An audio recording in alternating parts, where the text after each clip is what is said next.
After discussing Hangman Peak for many years, Phil Richards and I finally ascended it as a day trip on July 21st, 2020. Hangman Peak is located smack dab in the midst of a random sledding area called the Sugar Bowl in the Job Klein Public Land Use Zone between the Bighorn River and Littlehorn Creek northwest of Abraham Lake. We left the parking lot and hiked up the Whitegoat Creek on the aptly named Whitegoat Trail.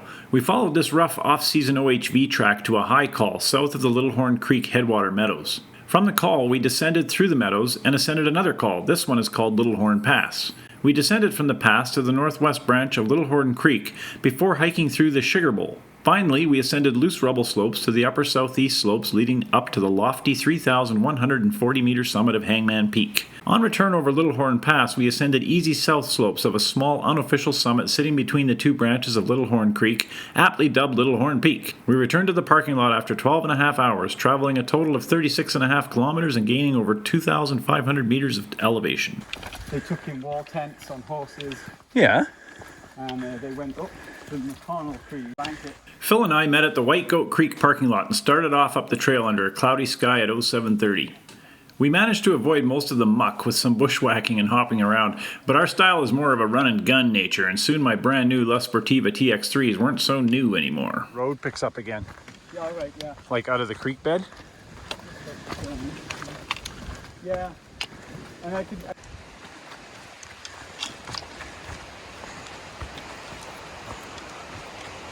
As we hiked along the trail, the clouds thickened overhead until we put on our rain jackets and started getting a little depressed.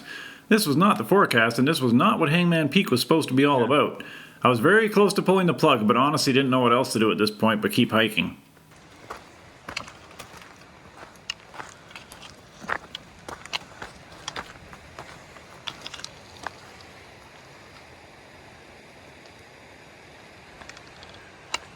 Early on, we both noticed a very strange bear scat pile on the trail. It was full of candy bar wrappers. I've never seen that before. Sure.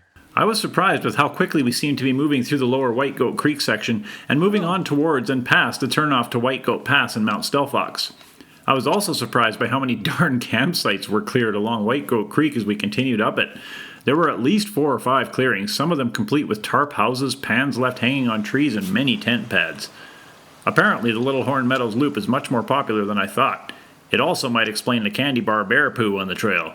We were now coming across more and more piles of this curious scat phenomenon.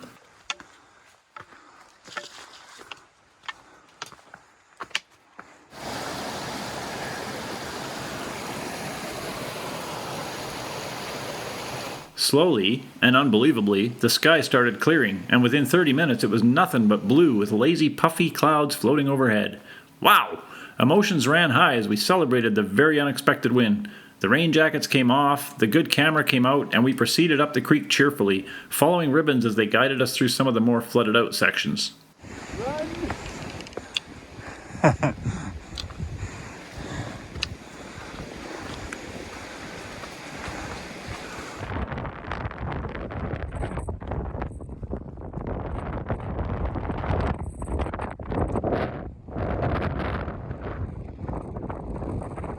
As we crested the first pass, we were delighted to see lush green meadows below, complete with dozens of grazing sheep. Littlehorn Peak rose nicely over Littlehorn Pass, and Hangman Peak looked surprisingly snow-free.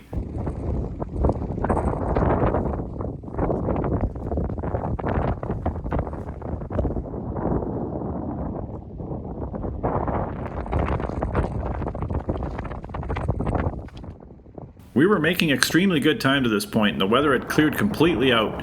When we looked out over the second pass towards Hangman Peak, we got really excited. It was beautiful back there. It's always as big as my foot. Although, it's washed out a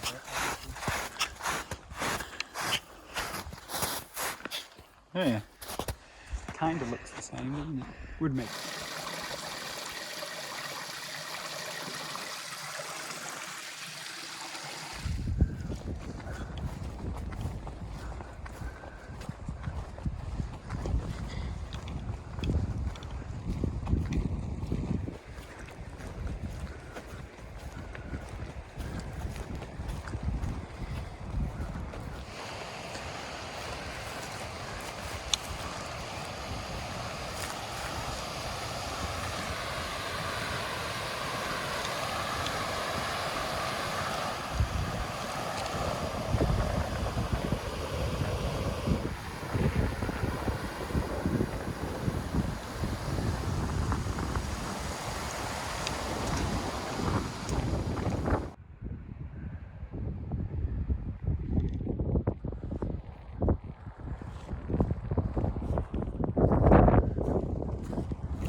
We managed to avoid almost all the willows in the Sugar Bowl Valley, following a faint animal trail as it wound its way into the south bowl of Hangman Peak.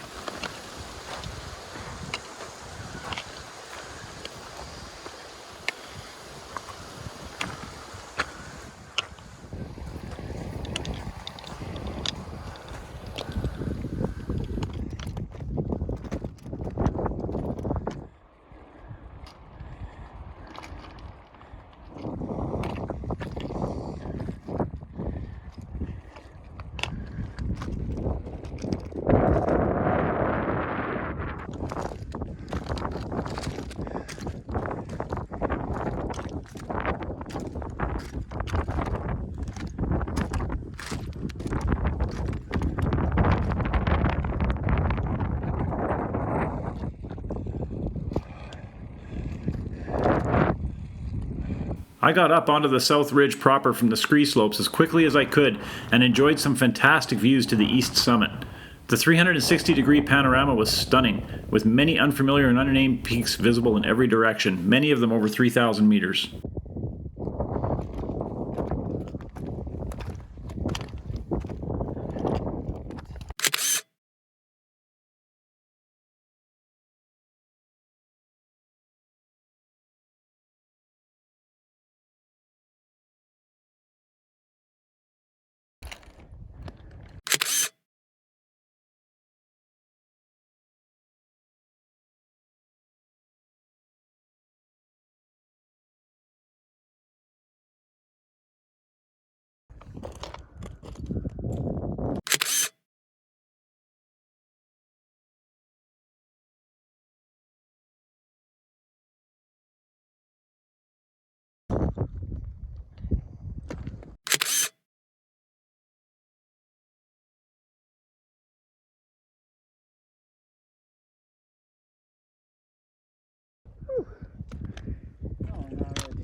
Yeah.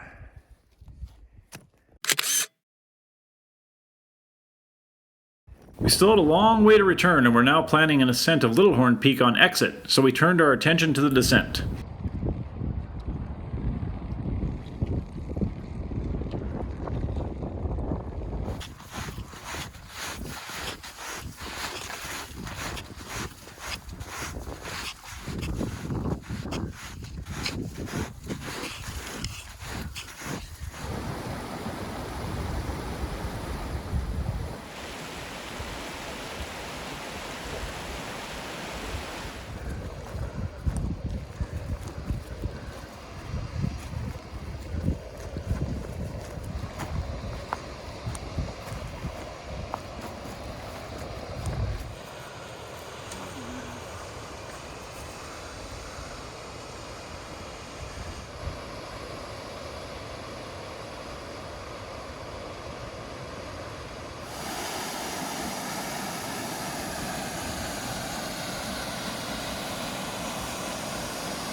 I'm not gonna lie, after the previous day's efforts on Mount William Booth, I was starting to feel pretty bagged as Phil danced up Littlehorn Pass and started up Littlehorn Peak. I knew he was also pretty tired, but it was a little depressing how easily he ascended the slope ahead of me. I was left gasping over my poles a few times and took some flower pictures to slow myself down a little. That's a little trick I use more often, flowers. They give me an excuse to slow down.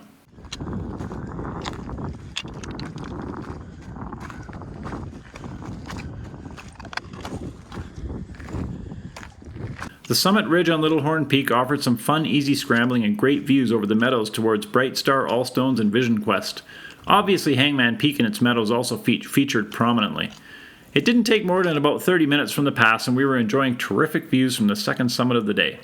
Good job, bud. Yeah. Nice.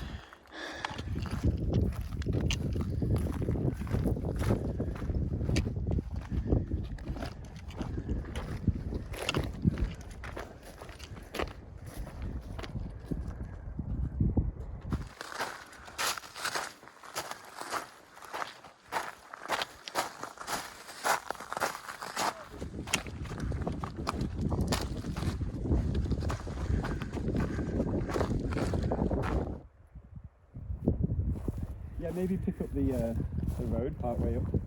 Sleep between the snowpack.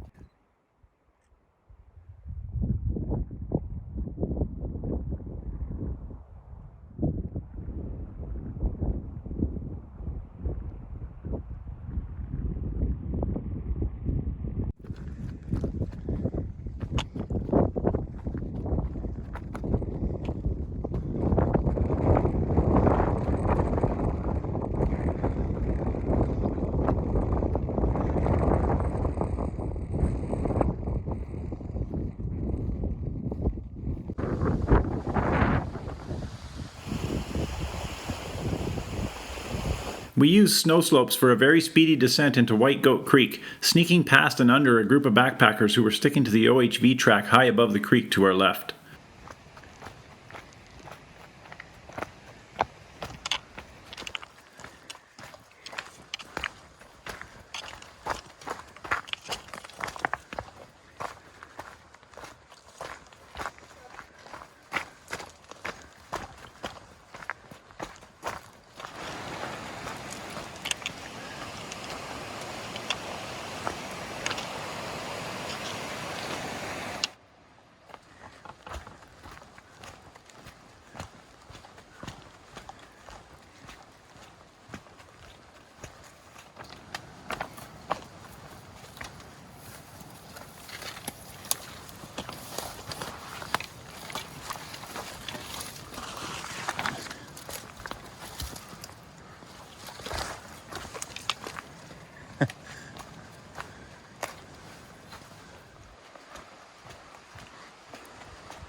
Small trail.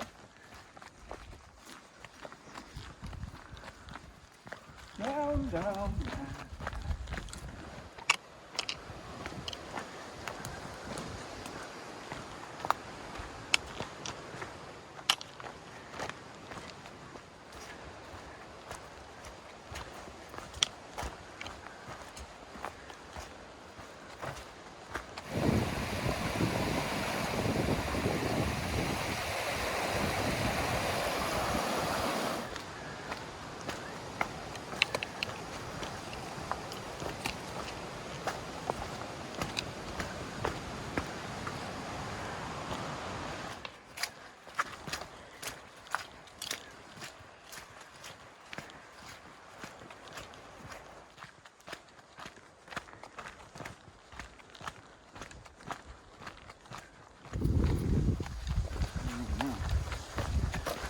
Some people.